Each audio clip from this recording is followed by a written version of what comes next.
Signe, Adrien. Après ce soir, tu n'auras plus rien à voir avec les Beaumont. La voix de Philippe de Beaumont tomba dans le grand salon avec une froideur presque administrative.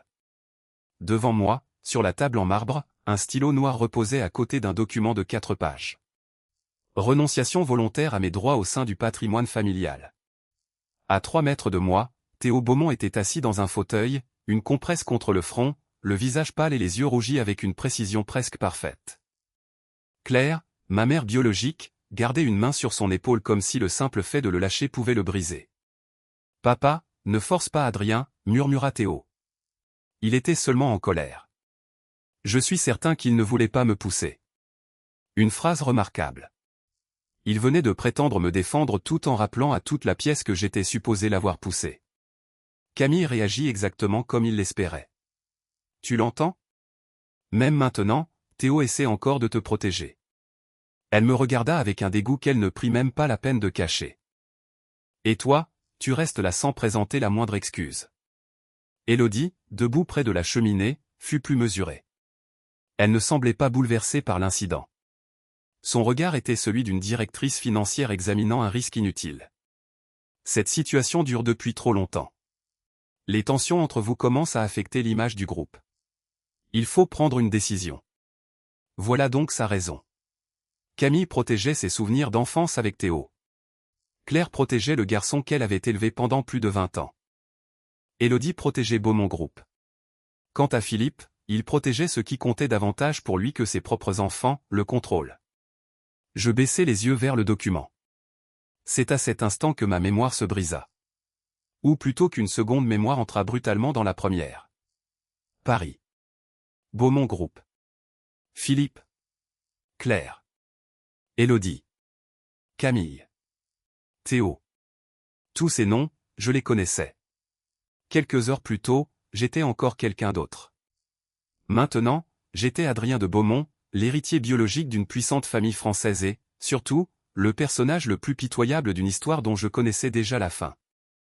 Dans cette histoire, Adrien passait des années à essayer de récupérer l'affection de sa famille.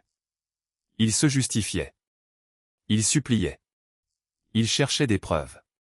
Plus il tentait de démontrer que Théo manipulait tout le monde, plus sa famille le considérait comme jaloux.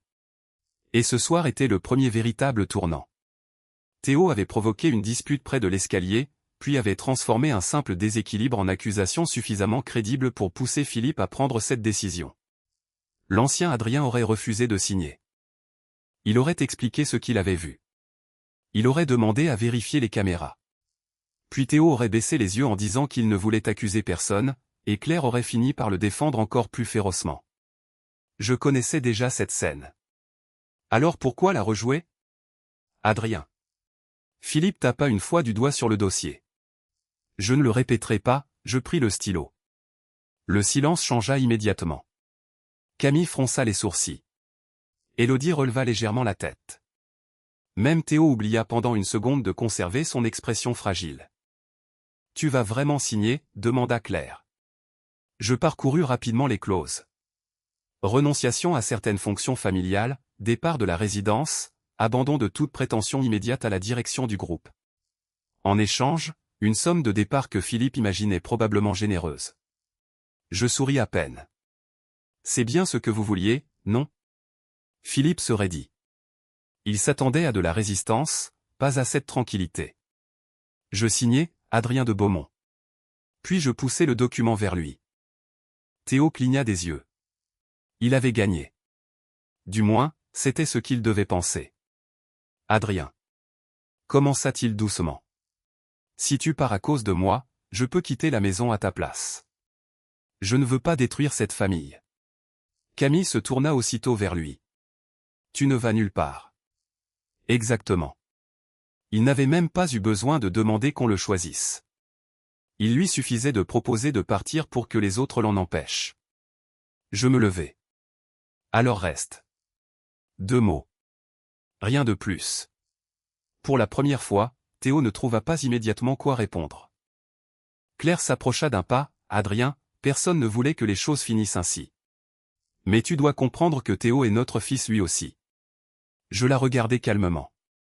Je comprends parfaitement. Cette réponse sembla lui faire plus mal qu'un reproche. Je pris la veste posée sur le dossier d'une chaise. En passant près du bureau de Philippe, mon regard tomba sur un dossier resté ouvert. Beaumont Group Prévision consolidée. Je n'aurais probablement pas dû pouvoir interpréter ces chiffres aussi vite. Pourtant, ma mémoire précédente les comprit immédiatement. Dette à taux variable. Trésorerie artificiellement confortable. Engagement hors bilan. Une acquisition surévaluée qui devait être finalisée dans moins de 3 semaines. Puis je reconnus le nom d'une filiale mentionnée au bas d'une page. Valmont Distribution. Mon pas s'arrêta une fraction de seconde. Dans l'histoire originale, cette acquisition était le premier domino. Pas la cause unique de la chute des Beaumont, mais le début d'une chaîne que personne ici ne voyait encore. Dans environ 1000 jours, leur empire serait au bord de l'effondrement. Et dans 72 heures seulement, Philippe devait signer l'accord qui rendrait cette chute presque inévitable. « Tu attends quelque chose ?» demanda-t-il. Je détournai les yeux du dossier. Non. Plus maintenant. Je me dirigeai vers l'entrée. Derrière moi, Claire m'appela une fois. Camille resta silencieuse. Élodie observait toujours le document signé comme si quelque chose dans ma réaction ne correspondait pas à ses calculs. Théo, lui, ne disait rien. Je posai la main sur la poignée, puis Philippe lança « Si tu franchis cette porte, ne reviens pas dans 6 mois en espérant que nous réparons tes erreurs. » Je tournai légèrement la tête. Il croyait encore que celui qui venait de perdre son avenir, c'était moi. Je regardai Philippe, puis Théo. Ne vous inquiétez pas. Je ne reviendrai pas dans 6 mois. J'ouvris la porte. L'air frais de la nuit parisienne entra dans le vestibule. Mais le jour où je reviendrai, j'espère simplement que vous vous souviendrez d'une chose, c'est vous qui m'avez demandé de partir. Puis je sortis sans attendre de réponse. Derrière moi, la porte des Beaumont se referma. Devant moi, je n'avais plus de famille, plus de fonction et presque plus d'argent. Pourtant, pour la première fois depuis mon arrivée dans ce monde, je souris. Ils pensaient m'avoir exclu de leur empire.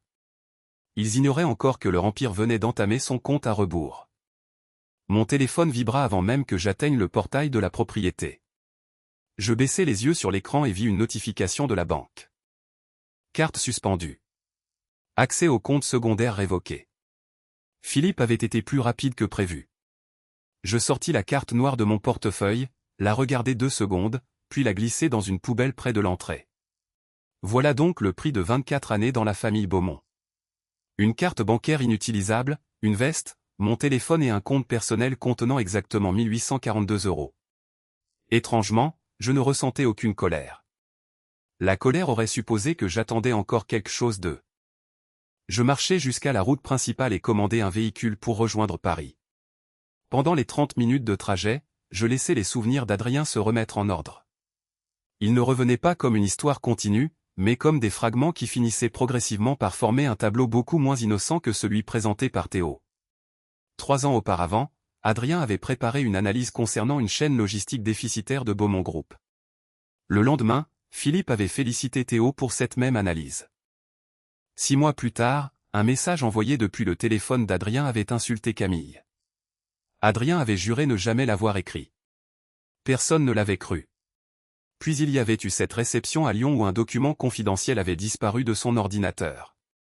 Théo l'avait retrouvé quelques heures plus tard et avait demandé à toute la famille de ne pas accuser Adrien sans preuve. Encore une fois, il l'avait défendu. Encore une fois, tout le monde avait conclu qu'Adrien était probablement coupable. Ce garçon avait compris une chose essentielle bien avant les autres, pour détruire quelqu'un dans une famille, il n'était pas nécessaire de l'accuser directement. Il suffisait de devenir celui qui lui pardonnait toujours. Plus je récupérais les souvenirs de l'ancien Adrien, plus une évidence apparaissait. Théo ne cherchait pas seulement l'affection de Claire ou de Camille. Il cherchait l'accès. Accès aux réunions, aux dossiers, aux dirigeants, aux comptes et surtout à la confiance de Philippe. Je fermais les yeux. Dans l'histoire que je connaissais, Beaumont Group ne s'effondrait pas soudainement. Il mourait lentement.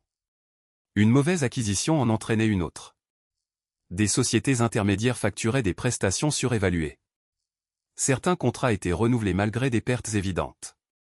Puis, lorsque Philippe comprenait enfin que quelque chose n'allait pas, l'endettement était devenu trop lourd et plusieurs partenaires avaient déjà préparé leur sortie. Pourtant, un détail me dérangeait. Dans mes souvenirs de cette histoire, Théo profitait de la chute des Beaumont, mais il n'était jamais clairement expliqué comment un garçon de 23 ans avait pu organiser seul un mécanisme financier aussi complexe. Quelqu'un l'aidait. Je rouvris les yeux. Le véhicule traversait désormais les rues éclairées de l'ouest parisien. « Monsieur, vous avez une adresse précise ?» demanda le chauffeur. Je regardai mon téléphone. « Gare de Lyon, s'il vous plaît. » Je n'avais aucune intention de dormir dans un hôtel coûteux pour préserver l'apparence d'un héritier que je n'étais officiellement plus. Je réservai une chambre simple dans un établissement voisin pour 119 €, puis j'ouvris mon ordinateur portable dès mon arrivée. La première chose que je cherchais fut Valmont Distribution. Les informations publiques semblaient excellentes. Croissance régulière, réseau logistique national, contrat prometteur. Exactement le genre de dossier capable de séduire Philippe. Mais je savais où regarder. 2 filiales récemment créées. Une dette déplacée hors du bilan principal. Des entrepôts dont la valeur avait été réévaluée de manière étonnamment généreuse. Rien d'illégal à première vue. Seulement une entreprise beaucoup moins solide qu'elle ne le prétendait. Beaumont devait signer une lettre d'engagement dans 3 jours. Une fois cette étape franchie, Philippe serait psychologiquement et financièrement engagé dans l'opération. J'ouvris un nouveau document et commençai à écrire. Il aurait été facile d'envoyer une alerte anonyme à Élodie. Elle était suffisamment compétente pour comprendre. Pendant quelques secondes, mon curseur resta devant son adresse électronique. Puis un souvenir revint. L'ancien Adrien, assis dans son bureau, essayant de lui expliquer que certaines dépenses autorisées par Théo étaient étranges. Élodie n'avait même pas terminé le dossier. Arrête de transformer chaque sujet en compétition avec lui. Je supprimai son adresse. Non. Je ne sauverais pas une famille qui venait de m'expliquer très clairement qu'elle ne voulait plus de moi. S'il voulait signer, qu'il signe. Mon travail consistait désormais à préparer ma propre sortie. Vers 2 heures du matin, je trouvai ce que je cherchais. Une société de conseil nommée Armand Conseil apparaissait dans plusieurs opérations liées à Valmont. Petite structure, presque invisible, mais ses honoraires avaient augmenté de façon spectaculaire en 18 mois. Je suivis les dirigeants, les anciennes adresses, les participations croisées. Puis un nom apparut. Marc Delorme. Je restai immobile. Ce nom existait dans les souvenirs d'Adrien.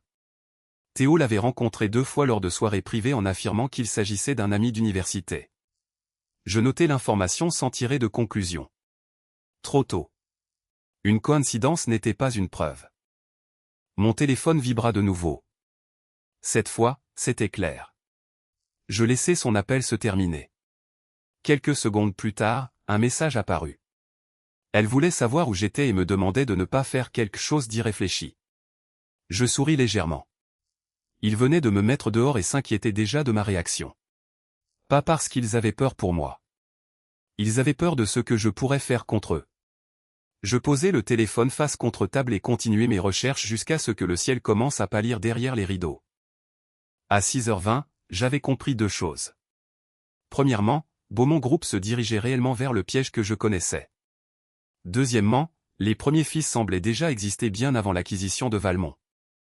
Mais je n'avais ni capital, ni réseau, ni position permettant d'utiliser cette connaissance. Pas encore.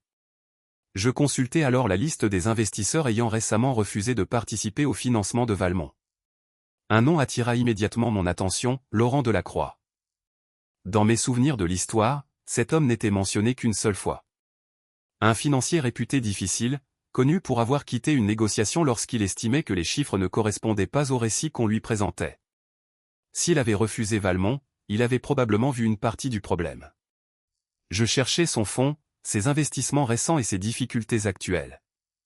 1 heure plus tard, je tombais sur une opération de restructuration dans laquelle son équipe semblait avoir commis une erreur d'évaluation. Je relus les données 3 fois. Puis je compris. Cette erreur pouvait lui coûter plusieurs millions d'euros. Elle pouvait aussi devenir ma première porte d'entrée. Je préparai un dossier de 6 pages et l'envoyai à l'adresse professionnelle de son cabinet avec une seule phrase, « Votre équipe a évalué le mauvais risque. Donnez-moi 10 minutes et je vous montrerai lequel. » Je refermai l'ordinateur. À cet instant précis, à plusieurs kilomètres de là, Philippe de Beaumont devait probablement se préparer à signer l'opération qui ouvrirait la première fissure dans son empire. Je n'avais aucune raison de l'arrêter. Après tout, il m'avait donné un ordre très simple quelques heures plus tôt, partir. Pour une fois, j'avais décidé de lui obéir. À 9h12, mon téléphone sonna. Une voix féminine, précise et sans chaleur inutile, se présenta comme l'assistante de Laurent Delacroix. Monsieur de Beaumont, Monsieur Delacroix vous accorde 10 minutes à 11h. Pas 11h05. Je regardais l'heure. Je serai là. 2 heures plus tard, je traversais le hall d'un immeuble discret du 8e arrondissement.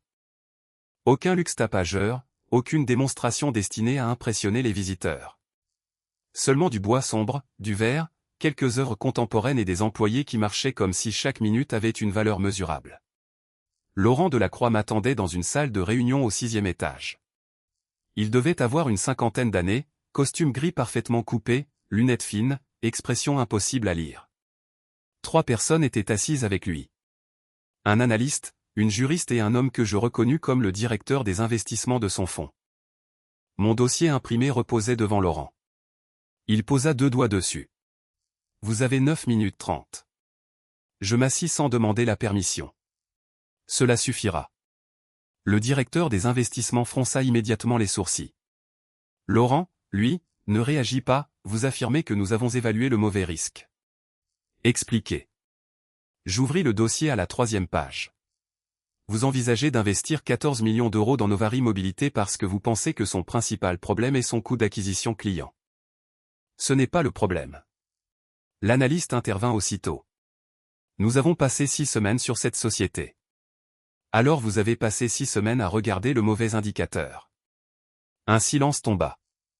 Le directeur des investissements posa son stylo. Faites attention à ce que vous avancez. Je tournai simplement la page. Novary annonce une marge moyenne de 17% sur ses contrats professionnels. Votre modèle retient 15,8%. Mais vous avez calculé cette marge à partir des factures émises, pas des prestations réellement exécutées. Laurent baissa les yeux. Continuez. Leur croissance est artificiellement avancée dans le temps. Plusieurs contrats de 24 mois sont comptabilisés comme s'ils produisaient leurs revenus au rythme prévu dès le premier trimestre. Pourtant, leur taux réel d'utilisation diminue. Vous financez donc une croissance qui existe dans les tableaux avant d'exister dans les flux de trésorerie. L'analyste secoua la tête. Ce traitement a été validé. Je ne parle pas de conformité comptable. Je parle de risque économique. Je fis glisser une feuille vers Laurent. Regardez les kilomètres moyens parcourus par véhicule. Puis les dépenses de maintenance. Les 2 courbes devraient évoluer ensemble. Ce n'est plus le cas depuis 8 mois. Laurent ne disait rien. Son directeur prit la feuille et son visage changea légèrement. Je poursuivis. Les véhicules roulent moins, mais coûtent davantage. Pourquoi? Parce que Novary a retardé le renouvellement de sa flotte pour préserver sa trésorerie avant votre entrée au capital. Dans 9 à 12 mois, les coûts de maintenance vont augmenter au moment exact où les revenus réels seront inférieurs aux prévisions. La juriste se pencha vers le document. D'où viennent ces chiffres? Documents publics, comptes déposés, données commerciales publiées par l'entreprise et comparaison avec les tarifs de 3 prestataires. Laurent regarda sa montre. 6 minutes. Alors il m'en reste 4. Pour la première fois, quelque chose ressemblant à de l'amusement passa dans ses yeux. Je tournai la dernière page. Votre problème n'est donc pas de savoir si Novary vaut 14 millions d'euros d'investissement. Votre problème est que votre offre actuelle vous fait payer aujourd'hui une performance que l'entreprise devra financer demain. Le directeur des investissements prit la parole, plus froidement. Supposons que vous ayez raison. Que feriez-vous? Je ne retirerai pas l'offre. Cette fois, ils me regardèrent tous. Je la restructurerai. 6 millions immédiatement. Le reste conditionné à 3 objectifs opérationnels sur 18 mois. Et je demanderai une clause de protection supplémentaire si le coût de maintenance par véhicule dépasse le seuil que j'ai indiqué page 6. Laurent consulta la page. Pourquoi 6 millions? Parce qu'en dessous, les fondateurs chercheront un autre investisseur. Au-dessus, vous prenez leur risque à votre charge. 6 millions les oblige à accepter vos conditions sans les pousser vers la sortie. Le silence dura plusieurs secondes. Puis Laurent referma mon dossier. Vos 10 minutes sont terminées. Je me levai. Bonne journée. Son directeur sembla surpris. Vous partez? Mon temps est terminé. J'étais presque arrivé à la porte lorsque Laurent parla. Asseyez-vous. Je revins tranquillement à ma place. Il retira ses lunettes. Maintenant, expliquez-moi pourquoi Adrien de Beaumont, fils de Philippe de Beaumont, passe la nuit dans un hôtel près de la gare de Lyon et envoie à 7 heures du matin une analyse financière à un homme qu'il n'a jamais rencontré. Je ne fus pas surpris. Un homme comme Laurent n'accordait pas 10 minutes à un inconnu sans vérifier son identité. Je ne travaille plus avec les Beaumont. Depuis quand? Depuis hier soir. Une dispute familiale? Une décision familiale. Il m'observa longtemps. Et vous venez me voir le lendemain. Vous voulez de l'argent? Non. Un poste? Non plus. Son directeur eut un petit sourire. Alors qu'est-ce que vous voulez? Je regardai Laurent. Une opportunité d'investir. Cette fois, il rit franchement. Avec quel capital? 1700 € environ après ma chambre et le trajet. La juriste détourna les yeux pour cacher son étonnement. Laurent croisa les mains. Vous venez donc demander à mon fonds de vous confier son argent? Non. Je vous propose de gagner le droit d'en gérer une petite partie. Son sourire disparut. Quelle différence? Si vous me donnez un poste, je travaille pour vous. Si vous me donnez une enveloppe avec des règles précises et une rémunération indexée sur les résultats, nous travaillons ensemble. Laurent se leva et marcha jusqu'à la fenêtre. Vous avez confiance en vous.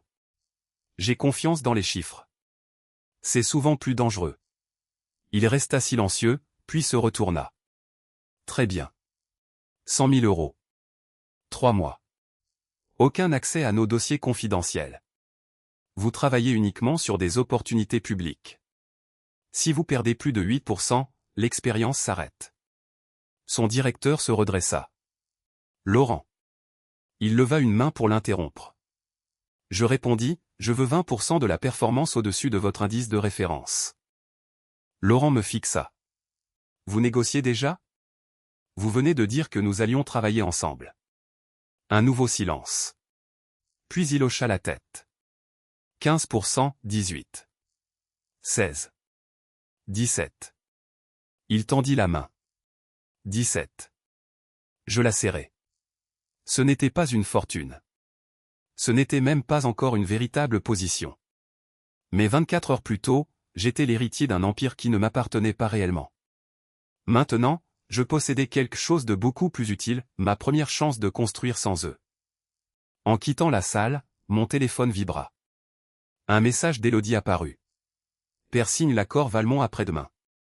Si tu sais quelque chose, parle maintenant. Je lus la phrase 2 fois, puis verrouillai l'écran sans répondre. Laurent, derrière moi, avait aperçu le nom. Beaumont, demanda-t-il. Oui. Un problème?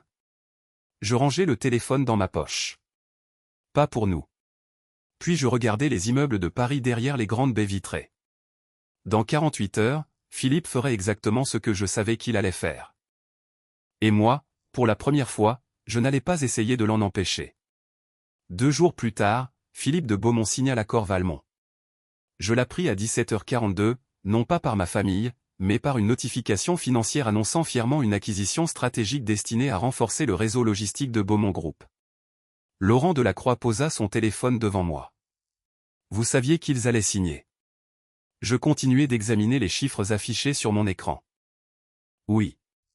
Et vous n'avez rien dit. Je ne travaille plus pour eux. Laurent me fixa quelques secondes avant de reprendre son café. Vous êtes plus froid que je ne le pensais. Je secouai légèrement la tête. Non. Je respecte simplement leurs décisions. Ils m'ont demandé de sortir de leurs affaires.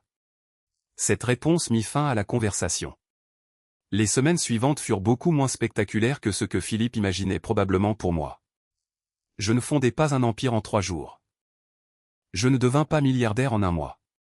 Je travaillais. 100 000 € confiés par Laurent étaient à la fois peu et énormément. Peu pour son fonds. Énormément pour quelqu'un qui n'avait pas le droit à l'erreur. Ma première opération rapporta 4,2%. La deuxième perdit 1,3%. La troisième compensa largement cette perte. Au bout de 3 mois, Mon portefeuille dépassait l'indice de référence de 9,4%. Laurent entra un matin dans mon bureau provisoire et posa un nouveau contrat devant moi. 500 000 euros. 6 mois. Je parcourus les conditions. 1 million. Vous êtes insupportable. Mais rentable. Il soupira. 750 000. D'accord. C'était ainsi que ma nouvelle vie avançait. Pas par miracle, mais par résultat. Pendant ce temps, Beaumont avançait dans la direction opposée. Au début, rien n'était visible. Valmont publia de bons chiffres. Philippe donna plusieurs entretiens sur la croissance du groupe. Théo apparut même à ses côtés lors d'un événement économique à la Défense, souriant devant les photographes comme s'il avait déjà une place officielle dans la succession. Puis les premières anomalies commencèrent. Les coûts logistiques augmentèrent. Certains entrepôts de Valmont nécessitèrent des investissements imprévus. Une filiale demanda une rallonge de trésorerie. Philippe considéra cela comme un problème temporaire. Élodie, elle, commença à poser des questions. Je le savais parce qu'elle m'envoya 3 messages en 2 mois. Le premier disait simplement « Tu avais vu quelque chose dans le dossier Valmont ?» Je ne répondis pas. Le deuxième arriva 3 semaines plus tard, certains chiffres ne correspondent plus aux projections initiales. Je ne répondis toujours pas. Le troisième fut plus court, « Adrien, appelle-moi. » Je verrouillai mon téléphone. Ce n'était pas de la vengeance. Si Élodie était directrice financière, elle devait arriver elle-même aux conclusions qu'elle avait refusé d'entendre lorsque j'étais encore son frère à ses yeux. 600 jours passèrent. Laurent avait cessé de me présenter comme le fils Beaumont. Pour ses collaborateurs, j'étais simplement Adrien. Nous avions créé une petite structure interne dédiée aux situations complexes. Je proposai un nom, Aurélien. Laurent leva un sourcil. Pourquoi? Parce que personne ne pourra l'associer au Beaumont. Il valida. Aurélien devint progressivement une entité indépendante adossée au réseau de Delacroix. Nous ne cherchions pas les entreprises parfaites. Nous cherchions celles que tout le monde évaluait mal. Une société industrielle de Lille mal comprise par ses créanciers. Un éditeur de logiciels lyonnais dont les revenus étaient solides mais mal présentés. Une entreprise familiale près de Bordeaux étranglée par une mauvaise structure de dette. À chaque dossier, je dus prouver que mon premier succès n'était pas un accident. À chaque résultat, Laurent me donna davantage d'autonomie. 300 jours avant le point de rupture que je connaissais, Beaumont Group annonça ses premières mesures d'économie. Philippe parla de rationalisation. La presse parla de prudence. Élodie, elle, ne parlait plus. Elle travaillait. Je pouvais presque imaginer son bureau rempli de dossiers et son expression lorsqu'elle commencerait à comprendre que Valmont n'était pas le problème principal. Le vrai problème était que plusieurs contrats autour de Valmont semblaient bénéficier aux mêmes intermédiaires. Et derrière certains de ces intermédiaires, le nom de Marc Delorme revenait encore. Théo, pendant ce temps, se rendait indispensable. Lorsqu'un fournisseur menaçait de partir, il connaissait quelqu'un capable de négocier. Lorsqu'un partenaire demandait des garanties, il proposait une solution. Lorsqu'une difficulté apparaissait, il était toujours là quelques heures plus tard avec une réponse. Aux yeux de Claire et Camille, cela prouvait sa loyauté. À mes yeux, cela prouvait surtout qu'il connaissait souvent les problèmes avant tout le monde. Un soir, Laurent entra dans mon bureau avec un dossier sous le bras. Beaumont cherche du financement. Je levai les yeux. Combien? 120 millions d'euros sur plusieurs lignes. 3 banques ont déjà réduit leur exposition. Le compte à rebours venait d'accélérer. Et ils viennent nous voir? Pas encore. Mais ils ont contacté 2 partenaires qui travaillent régulièrement avec nous. Laurent posa le dossier. Vous voulez que je refuse toute discussion? Non. Il sembla surpris. Alors quoi? Rien. Nous attendons. 30 jours plus tard, une agence de notation dégrada la perspective de Beaumont. 2 semaines après, un partenaire historique annonça qu'il ne renouvellerait pas un contrat majeur. Puis une enquête administrative fut ouverte sur certaines déclarations liées à Valmont. Aucun de ces événements ne suffisait à faire tomber le groupe. Ensemble, ils transformaient pourtant chaque journée en problème de trésorerie. Et pour la première fois, Philippe ne pouvait plus simplement ordonner que les difficultés disparaissent. Mon téléphone sonna un lundi matin. Élodie.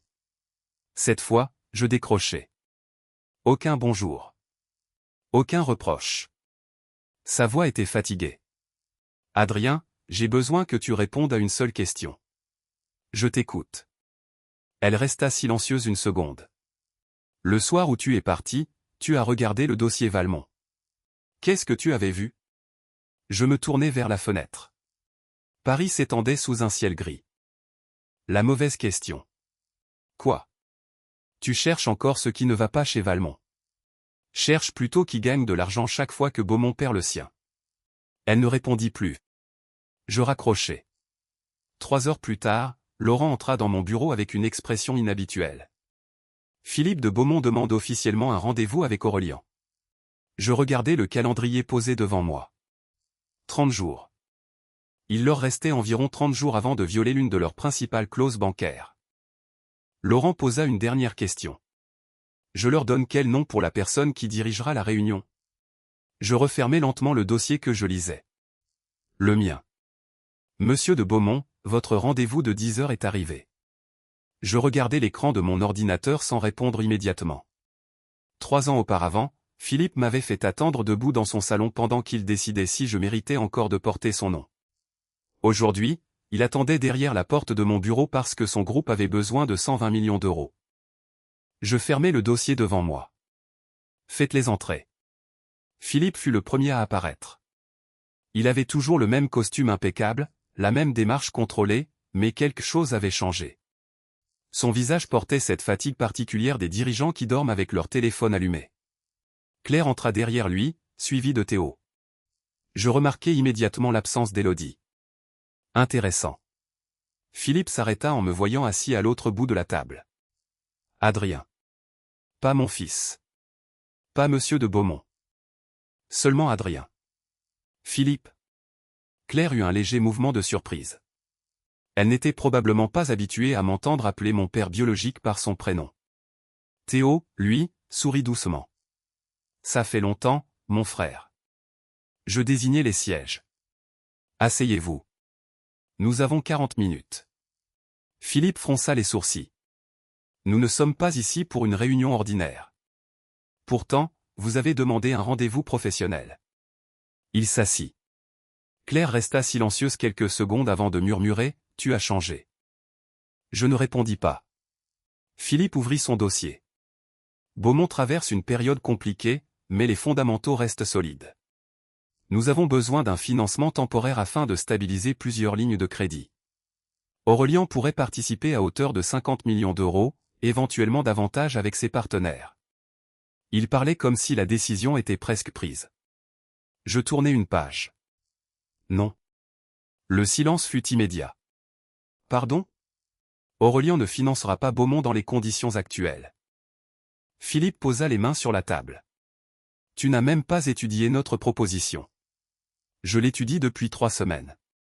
Son expression se durcit. Alors tu sais que notre situation est récupérable. Récupérable ne signifie pas finançable. Claire intervint enfin. Adrien, nous savons que tu as des raisons de nous en vouloir. Mais il s'agit de ta famille. Je levai les yeux vers elle. Nous parlons d'un financement de plusieurs dizaines de millions d'euros. Si votre meilleur argument est le lien familial, la situation est plus grave que je ne le pensais. Théo baissa immédiatement la tête. Maman, ne dis pas ça. Adrien a raison. Philippe se tourna vers lui, mais Théo continua avec cette voix calme que je connaissais trop bien. Tout ce qui arrive aujourd'hui vient peut-être de moi. Si mon départ peut arranger les choses, je partirai. Adrien pourra reprendre sa place et personne n'aura plus besoin de se disputer. Claire pâlit. Théo, arrête. Non, maman. J'ai vécu toutes ces années avec vous alors que cette vie aurait dû être celle d'Adrien.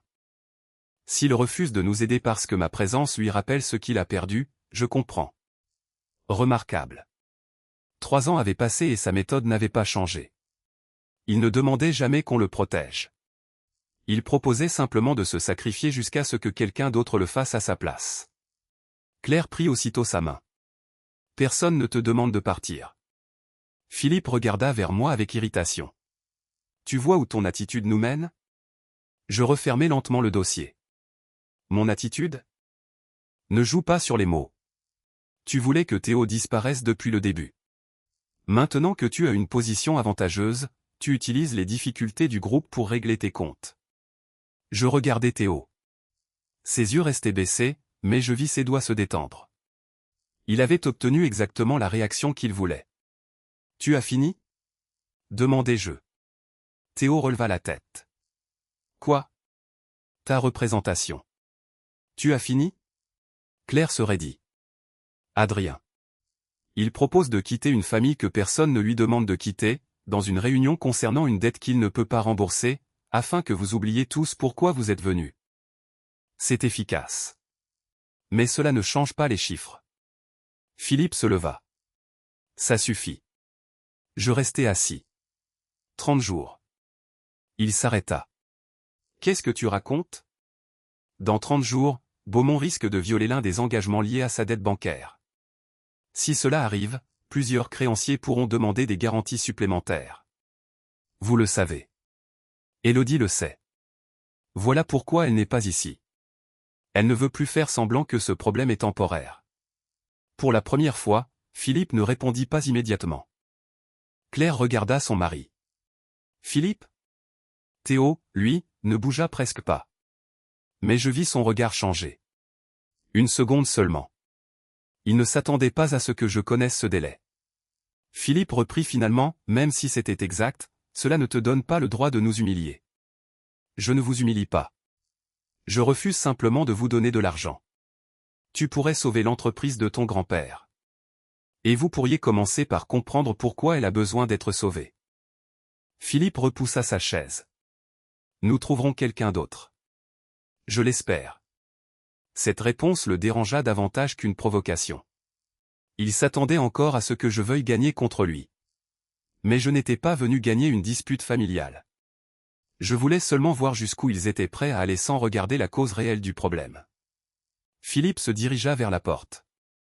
Claire hésita. « Adrien, si nous avons fait des erreurs. » Elle s'interrompit comme si prononcer le mot pardon était encore trop difficile.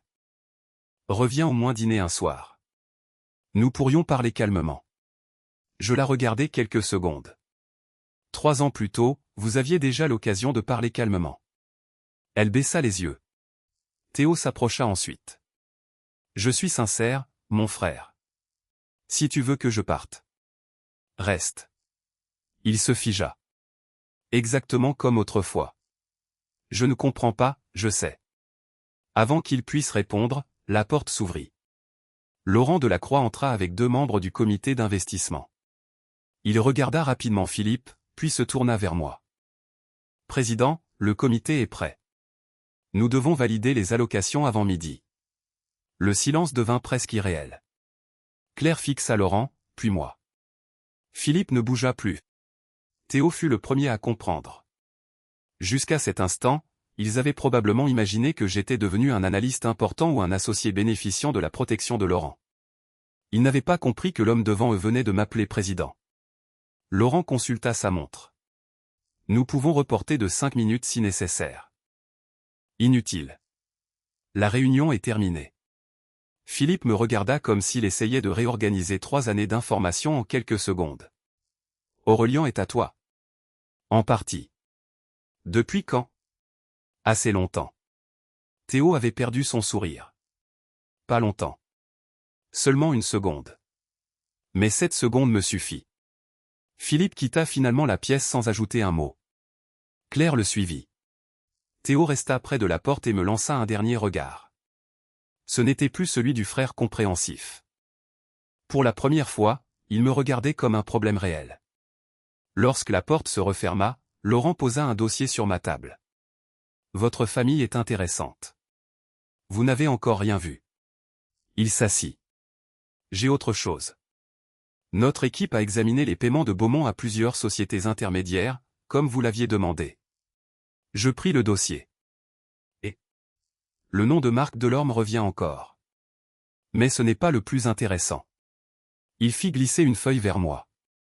Une des sociétés qui reçoit ces paiements a été créée avec une adresse utilisée autrefois par une structure liée à quelqu'un que vous connaissez.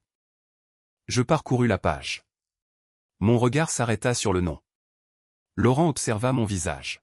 « Vous le connaissez ?» Je refermai doucement le dossier. Oui. Pour la première fois depuis 3 ans, les chiffres ne pointaient plus seulement vers Théo.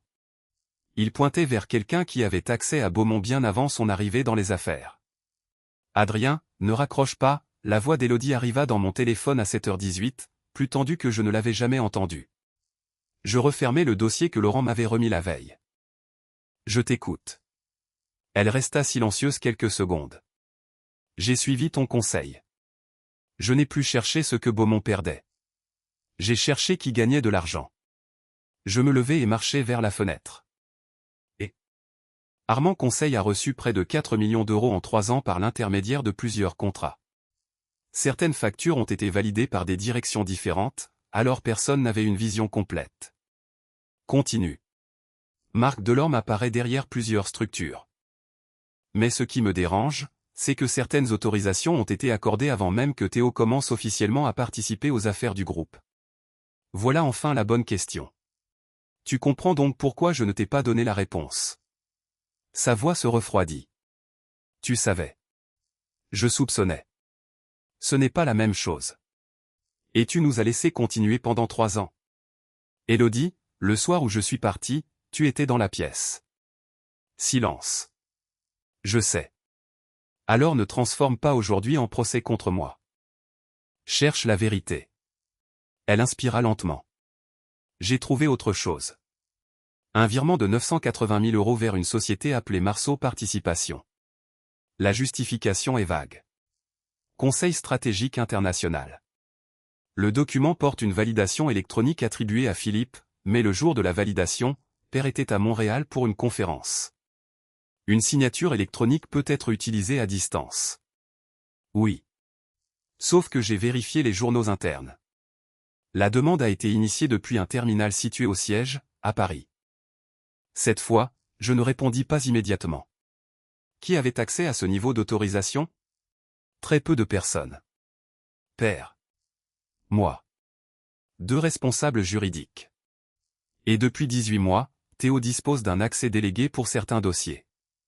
18 mois. Mais tu viens de dire que les premiers mouvements sont plus anciens. Exactement. Je regardais le nom imprimé sur le document devant moi. Gérard de Beaumont. Le frère cadet de Philippe. Ancien membre du conseil de surveillance. Officiellement retiré des opérations quotidiennes depuis plusieurs années.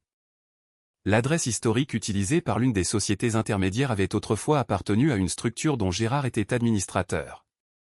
Ce n'était pas une preuve. Mais ce n'était plus une coïncidence confortable. Élodie, n'en parle à personne. Même pas à Père? Surtout pas tant que tu ne sais pas qui peut accéder à ces informations. Elle hésita. Tu crois que Théo surveille les dossiers internes? Je crois que nous n'avons pas assez de preuves pour croire quoi que ce soit. Elle eut un rire bref, sans amusement. Tu parles comme si nous étions 2 inconnus travaillant sur une opération. Pour le moment, c'est plus simple. Avant qu'elle raccroche, sa voix changea. Adrien, pour ce soir-là. Pas maintenant. Je mis fin à l'appel. Les excuses pouvaient attendre. Beaumont, beaucoup moins. Dans l'après-midi, Élodie m'envoya 3 documents par un canal sécurisé. Je ne lui répondis qu'avec une seule pièce, le relevé reliant Marc Delorme à Armand Conseil. Pas davantage. Si je lui donnais tout, elle suivrait mes conclusions. Je voulais qu'elle construise les siennes. 2 jours plus tard, elle convoqua discrètement Théo sous prétexte de vérifier plusieurs contrats. D'après ce qu'elle me raconta ensuite, il ne paniqua pas. Au contraire, il fut parfait. Élodie, si tu penses que j'ai commis une erreur, vérifie tout. Je ne veux surtout pas que ma présence crée encore des problèmes dans cette famille. Puis il lui donna volontairement accès à son ordinateur professionnel. Un geste tellement coopératif qu'il aurait rassuré presque n'importe qui. Élodie trouva exactement ce qu'il voulait qu'elle trouve, rien. Claire apprit malgré tout qu'Élodie posait des questions. Elle l'appela le soir même. Tu vas vraiment soupçonner Théo maintenant qu'Adrien est revenu? Élodie tenta d'expliquer qu'il s'agissait de contrôle financier. Claire n'écouta pas. Pour elle, l'équation était simple, Adrien réapparaissait, la famille se divisait à nouveau, donc Adrien était la cause de la division. Camille fut moins catégorique. Elle demanda seulement, tu as une preuve contre Théo? Élodie répondit non. Alors ne l'accuse pas avant d'en avoir une. Pour la première fois, pourtant, elle ne dit pas que Théo était forcément innocent. Une fissure minuscule. Mais une fissure tout de même. Philippe choisit une autre stratégie. Il apprit l'existence de certains paiements et demanda à Élodie de suspendre son enquête interne. Non parce qu'il faisait confiance à Théo. Parce qu'une fuite à ce moment précis pouvait provoquer la panique des banques. Nous réglerons cela après le refinancement, lui dit-il. C'était exactement le genre de décision qui avait conduit Beaumont jusqu'ici. Préserver l'apparence aujourd'hui, payer le prix demain. De mon côté, je suivais un autre fil. Marc Delorme devait rencontrer un ancien comptable de Marceau Participation dans un café près de la place de la Madeleine. Cet homme, Julien Morel, avait quitté la société 6 mois auparavant. Il avait accepté de parler à notre cabinet juridique à condition que son identité reste confidentielle. Il affirmait posséder des copies de plusieurs ordres de paiement et surtout des courriels montrant que certaines instructions venaient d'une personne située beaucoup plus haut que Théo. Le rendez-vous était fixé au vendredi matin. Je n'y allais pas personnellement. Laurent envoya notre avocate, Sophie Renaud. À 9h20, elle m'appela. Il n'est pas venu. En retard? Non. Il vient de m'envoyer un message. Il retire tout ce qu'il a dit et refuse désormais tout contact. Je me redressai. Il a donné une raison. Une seule phrase. Il dit qu'il s'est trompé et qu'il ne possède aucun document. Impossible. 2 jours plus tôt, Julien avait décrit précisément le contenu des courriels. Quelqu'un avait appris qu'il parlait.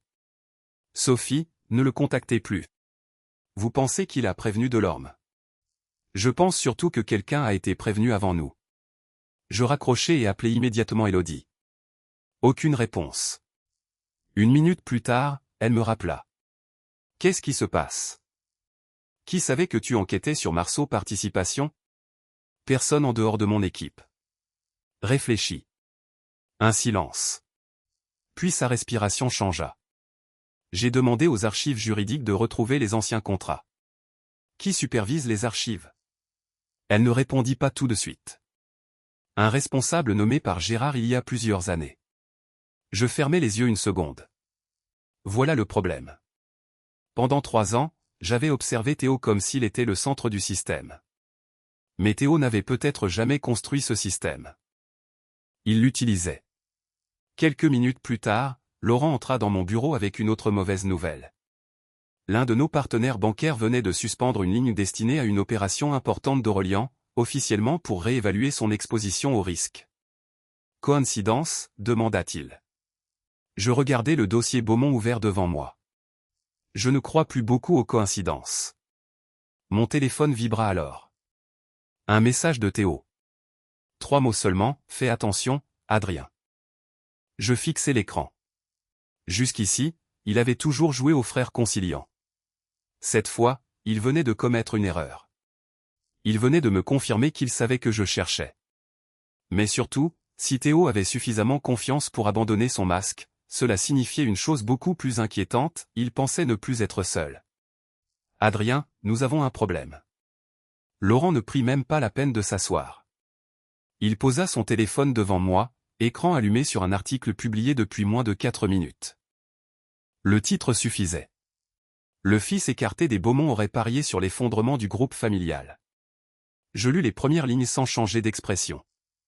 L'article affirmait qu'Aurelian avait utilisé des informations confidentielles pour prendre des positions financières contre plusieurs partenaires de Beaumont Group, puis volontairement refusé de participer au refinancement afin d'accélérer sa chute.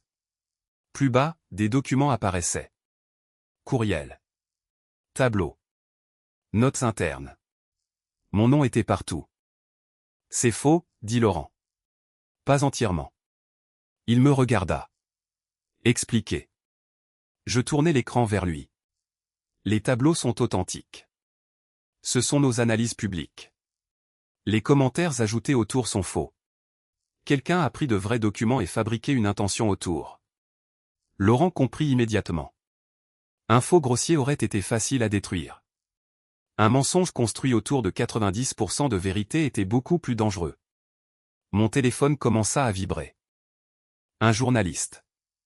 Puis un autre. Ensuite Sophie Renaud. Adrien ne répondait à personne.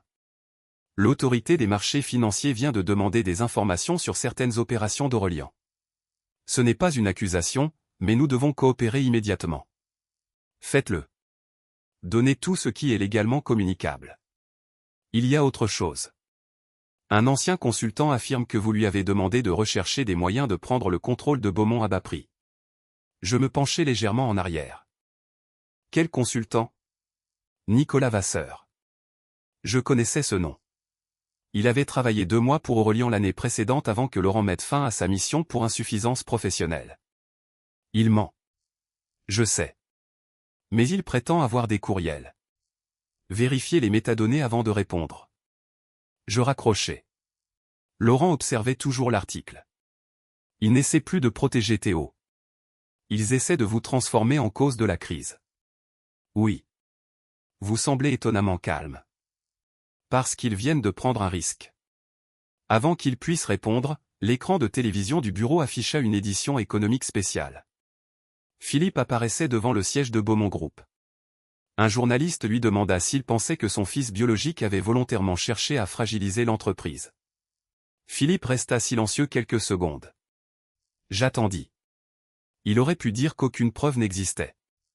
Il aurait pu refuser de commenter. Il choisit autre chose. Je regrette profondément que des différends familiaux puissent avoir des conséquences sur une entreprise qui emploie plusieurs milliers de personnes. Si des irrégularités ont été commises, elles devront être examinées. Laurent coupa le son. Votre père vient de vous désigner sans vous accuser directement. C'est sa spécialité. Mon téléphone vibra. Camille. Je décrochai. Adrien, dis-moi que ce n'est pas vrai. Quelle partie? Ne fais pas ça. Pas maintenant. Est-ce que tu as utilisé ce que tu savais sur Beaumont pour nous mettre en difficulté? Non. Alors pourquoi tous ces documents existent? Parce que mon travail consiste à analyser des entreprises. Elle hésita. Théo dit que tu préparais ça depuis le jour où tu es parti. Je souris légèrement. Et toi, qu'est-ce que tu penses? Long silence. Je ne sais plus. C'était probablement la réponse la plus honnête qu'elle m'avait donnée depuis des années. Alors ne crois personne. Vérifie. Je raccrochai. À midi, la situation empirait. Un partenaire bancaire suspendit temporairement une ligne d'Aurelian. 2 investisseurs demandèrent une réunion d'urgence. Une opération que nous préparions depuis 4 mois fut reportée. Pour la première fois depuis la création d'Aurelian, notre problème n'était plus la qualité de nos investissements. C'était la confiance. Laurent entra dans la salle du comité et annonça calmement, nous pouvons absorber plusieurs semaines de perturbations, mais pas si nos partenaires pensent que nous cachons quelque chose. Un membre du comité me demanda de me retirer temporairement de certaines décisions. Je ne protestais pas, faites-le. Laurent fronça les sourcils. Adrien. S'ils doivent choisir entre protéger Aurelian et protéger mon ego, la décision est simple. À 15 heures, Élodie m'appela. Sa voix était rapide. Les documents publiés ce matin proviennent en partie de Beaumont. Tu en es certaine?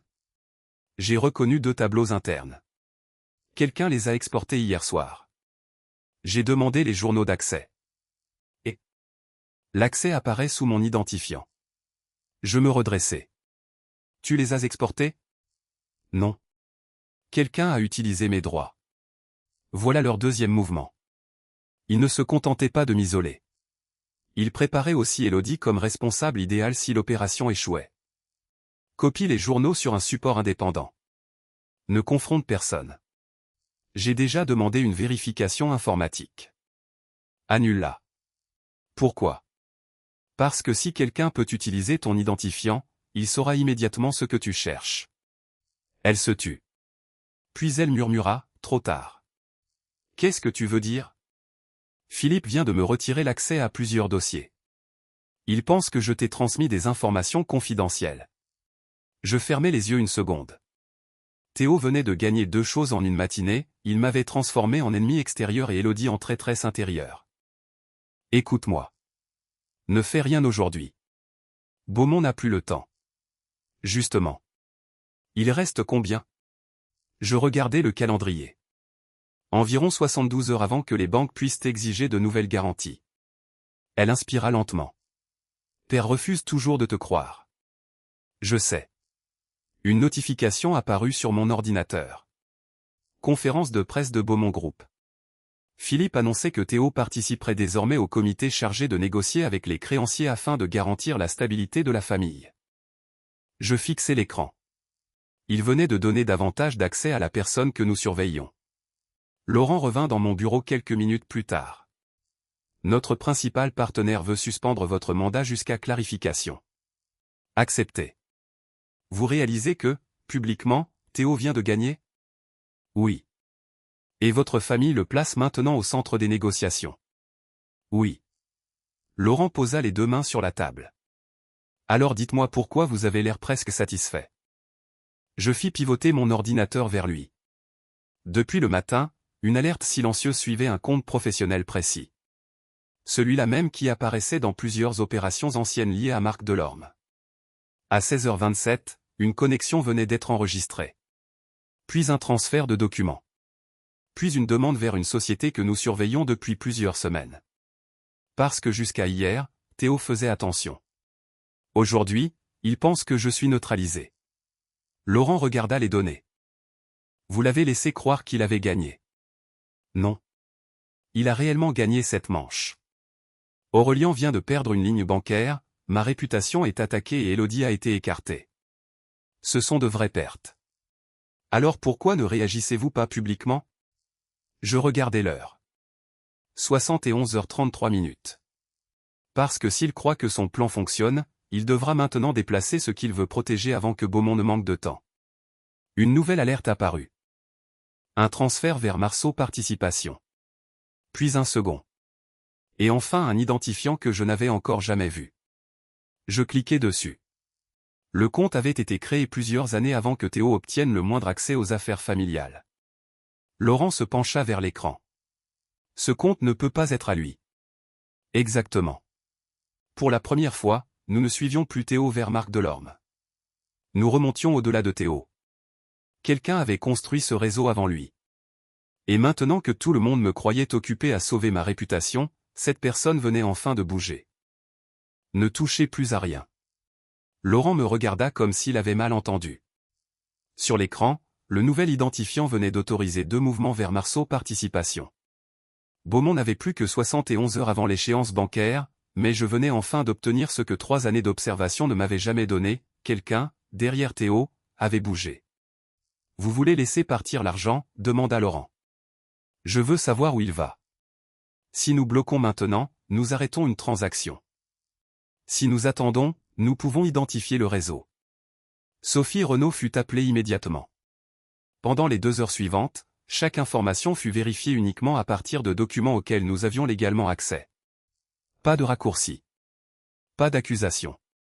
Pas de fuite dans la presse. À 19h11, Sophie entra dans mon bureau avec une chemise cartonnée. Nous avons remonté la structure. Elle posa les documents devant moi. Marceau Participation appartenait à une société luxembourgeoise, elle-même contrôlée par une holding française créée 9 ans auparavant. Le nom officiel ne signifiait rien. L'adresse historique, en revanche, me ramena immédiatement au dossier de Laurent. Cette adresse. Oui, répondit Sophie. Elle a été utilisée par une ancienne structure de Gérard de Beaumont. Laurent resta silencieux. Gérard. Le frère cadet de Philippe. Mon oncle. L'homme qui avait quitté le conseil de surveillance après un désaccord stratégique et qui, depuis, prétendait ne plus s'intéresser aux affaires familiales. Dans mes souvenirs de l'histoire originale, Gérard n'était presque jamais mentionné. Quelques repas, 2 réunions, puis plus rien. Voilà pourquoi je ne l'avais pas vu. Je connaissais l'histoire, mais l'histoire que j'avais lue ne connaissait pas nécessairement toute la vérité. Nous avons une preuve directe, demandai-je. Sophie secoua la tête. Pas encore. Une ancienne adresse et plusieurs liens capitalistiques ne suffisent pas, alors nous n'avons rien contre Gérard. Continuez. Laurent me regarda. Vous êtes certain que vous ne voulez pas prévenir Philippe? Avec quoi? Une hypothèse? Il a choisi Théo publiquement hier. Si je lui apporte maintenant un soupçon contre son propre frère, il pensera que j'essaie de diviser davantage la famille. À 21h, Élodie m'appela depuis un numéro que je ne connaissais pas, mon accès professionnel est complètement suspendu. Utilise ton téléphone personnel uniquement pour les sujets personnels. Rien de confidentiel. Adrien, écoute-moi. J'ai retrouvé une copie papier d'un ancien procès-verbal. Il date d'avant l'arrivée de Théo dans les réunions. Gérard avait proposé de centraliser certains fournisseurs de Beaumont sous une même structure de conseil. Père avait refusé.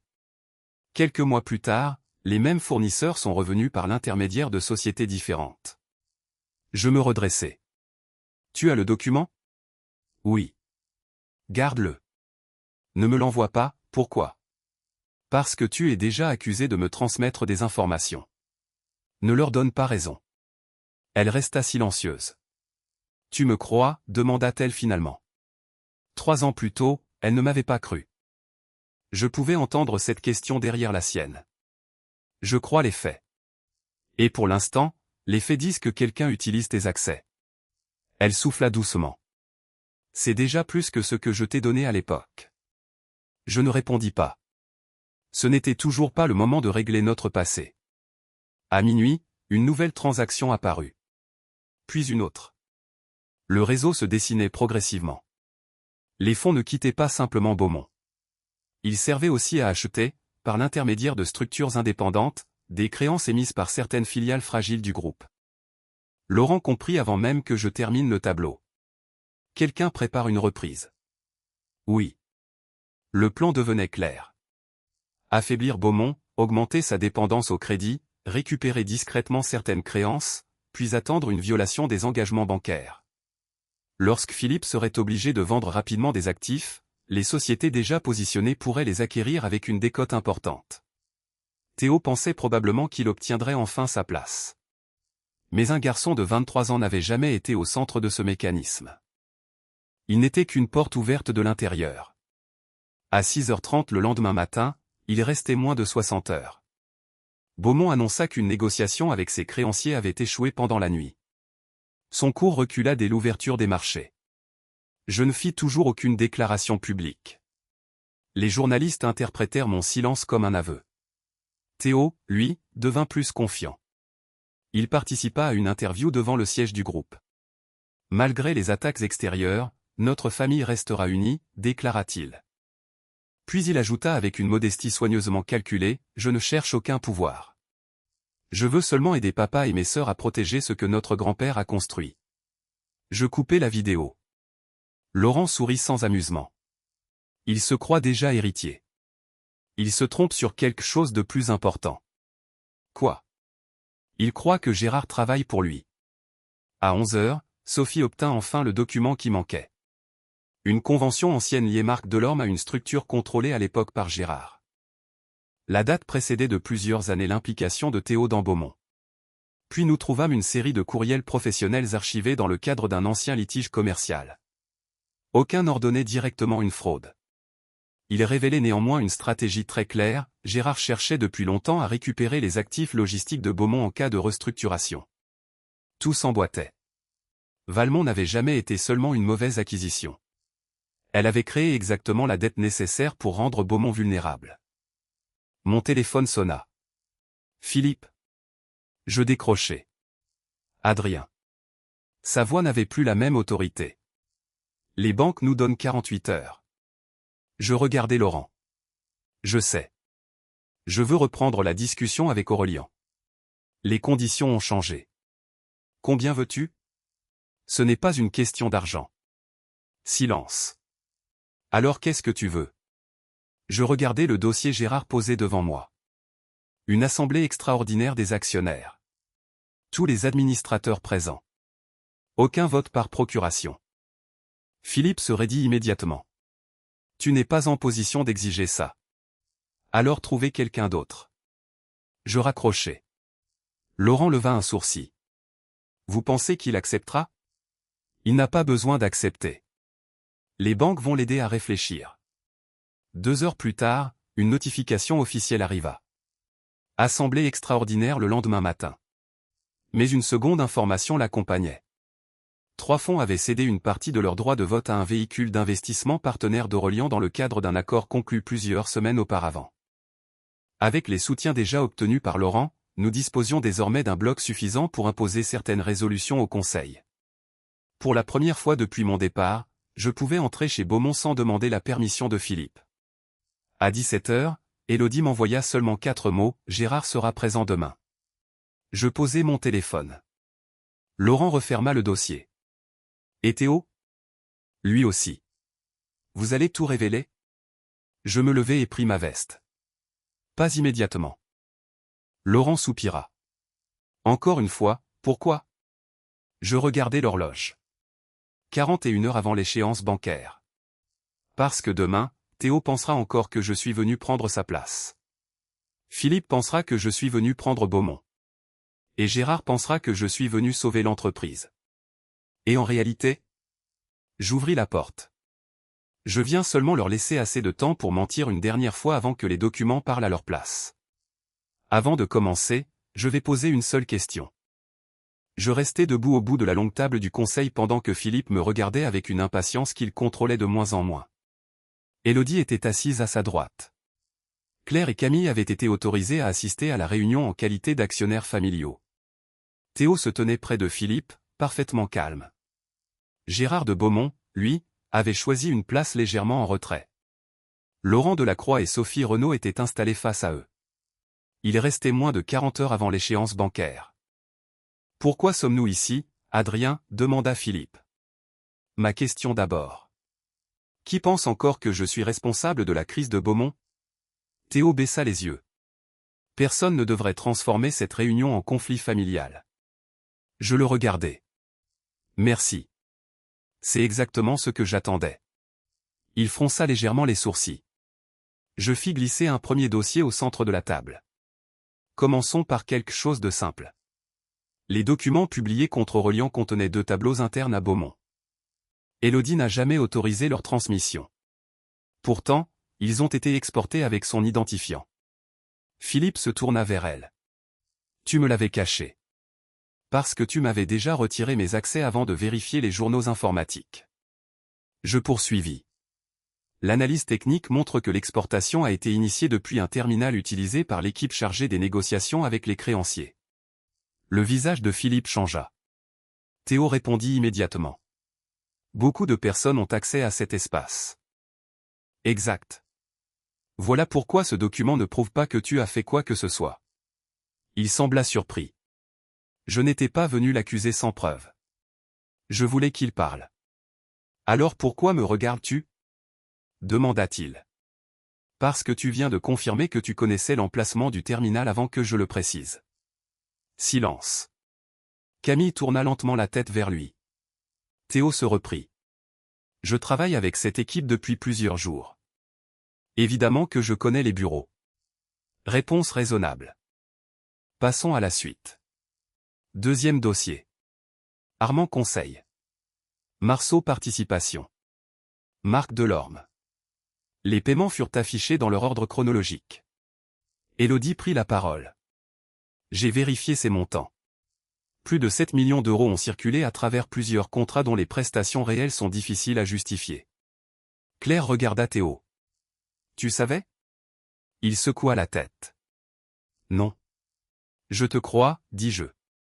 Cette fois, même Laurent me regarda. Parce que les premiers paiements ont commencé avant que Théo obtienne le moindre accès aux opérations de Beaumont. Je tournai alors les yeux vers Gérard. Pour la première fois depuis le début de la réunion, son sourire disparut. Philippe suivit mon regard. Gérard ? Son frère soupira. Si tu veux m'accuser, fais-le directement. Je n'accuse personne. Je montre une chronologie. Sophie distribua les documents suivants. Une ancienne structure administrée par Gérard. Une adresse ensuite utilisée par une société intermédiaire. Une convention avec Marc Delorme. Puis les courriels archivés concernant les actifs logistiques de Beaumont. Gérard parcourut les feuilles sans se presser. Tout cela est ancien et parfaitement légal. Pris séparément, oui. Je posai le dernier tableau. Mais voici ce qui devient intéressant. Les mêmes structures ont progressivement acquis des créances liées aux filiales fragilisées après l'acquisition de Valmont. Philippe se leva à moitié. Tu veux dire que quelqu'un attendait que nous soyons obligés de vendre ? Pas seulement attendre. Quelqu'un préparait cette situation depuis longtemps. Gérard ricana. C'est absurde. Tu transformes des investissements indépendants en complot parce que tu veux récupérer l'entreprise. Enfin. La phrase que tout le monde attendait. Je le regardais calmement. Pourquoi voudrais-je récupérer Beaumont? Parce que tu as toujours considéré cette place comme la tienne. Théo intervint soudain. Oncle Gérard, arrête. Tout le monde se tourna vers lui. Son visage avait perdu cette douceur soigneusement travaillée. Ce n'était pas ce qui était prévu. Claire devint blanche. Théo, qu'est-ce que tu viens de dire? Il comprit trop tard. Gérard le fixa froidement. Tais-toi. Je n'eus même pas besoin d'insister. La peur venait de briser en une seconde 3 années de discipline. Théo se tourna vers Philippe. Papa, je peux expliquer. Gérard m'avait dit que Beaumont avait besoin d'être restructuré. Il disait que certains actifs seraient transférés temporairement, puis récupérés. Je ne savais pas qu'il voulait les garder. Philippe ne répondit pas. Tu lui as donné accès à nos informations, demanda Élodie. Seulement à certains dossiers. Je pensais que cela nous aiderait. Camille murmura, et les documents contre Adrien. Théo détourna les yeux. Ce silence fut suffisant. Claire retira lentement sa main de la table. Pour la première fois, personne ne se précipita pour le défendre. Gérard se leva. Cette réunion est terminée. Laurent répondit tranquillement, non. Les actionnaires doivent encore voter. Gérard se figea. C'était là qu'il comprit pourquoi j'avais exigé sa présence.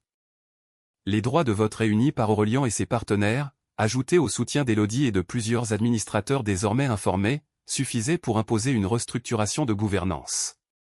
Philippe regarda les chiffres. Puis moi. Qu'est-ce que tu proposes?